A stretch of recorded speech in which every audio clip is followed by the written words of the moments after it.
Hello everyone, ayan, good afternoon, maayong hapon sa inyong tanan, naibag na malim, ayan, may pagkat panapon sa ating mga kababayan po in Korea and even in the Philippines. So magbibigay tayo ngayon ng update tungkol sa Korean Language and Culture Training Schedule, yan para sa mga aspiring na OFWs na kababayan natin.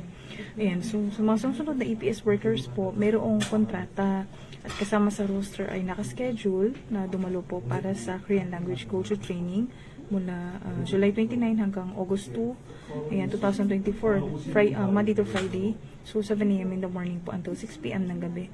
Para sa mga may kanseladong kontrata na kasama sa listahan, ay tumawag lang po kayo sa numero na 87221-1175 at hanapin lang po yung nasabing tao. Ayan, i-check nyo na lang din, no, sa post ng DMW, nakalagay po yun. Ayan, hindi ko nababanggitin yung name. Yan, para sa inyong mga questions. And sa mga workers na may valid contracts, and the following workers, may list yun eh. Check nyo na lang din ha. With valid contracts and still in the roster are scheduled to attend po yung 45 hours Korean language and culture training on July 29 until August 2, 2024, Monday to Friday, 7 a.m. po until 6 p.m. So yung may mga canceled na contracts, ayan po, who are included in the list. Call nyo lang po yung certain person may binanggit. Pwede nyo siyang i-check sa DMW na Facebook account. Nakalagay doon yung number tsaka yung name ng tao na hanapin nyo para sa mga instructions pa na ibibigay nila. So ano-ano yung mga dapat na isubmit para sa first day ng training? Una, yung original passport and photocopy. Pangalawa, yung passport size picture. And then pangatlo po yung photocopy ng personal bank account nila. Yung pang-apat, standard labor contract, 3 set.